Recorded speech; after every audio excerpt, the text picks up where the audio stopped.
জীবনে ওই ছেলেগুলি বেশি কাঁদে যারা 10 জনকে নয়, একজনকে মনে প্রাণে ভালোবাসে।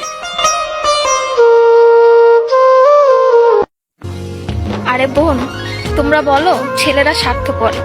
ছেলেরা 200 টাকা একটা মেয়ের দেহ পাবে জেনেও তার ভালোবাসার মানুষটার জন্য পাগলের মতো কান্না করে। মেয়েরা কয়েকদিন রিলেশন করেই ছেলেদেরকে বলে ভুলে যেও। আরে বোন, ভুলে যাওয়া যদি এতই সহজ হতো তাহলে কি রাস্তাঘাটে এত পাগল পড়ে থাকতো?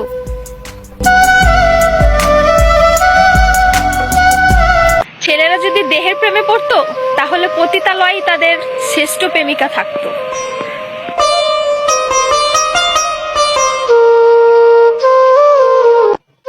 যে ছেলে তোমাকে জান, কলিজা, পাগলি বলে ডাকে, ভেবে নিও সে ছেলে তোমাকে শুধু গার্লফ্রেন্ড না, তার জীবন ভাবে। ছেলেদেরকে বলছি, মেয়েদেরকে অতি তাড়াতাড়ি বিশ্বাস করো না, কারণ ওরা কাঁদতে কাঁদতেও মিথ্যা কথা বলতে পারে।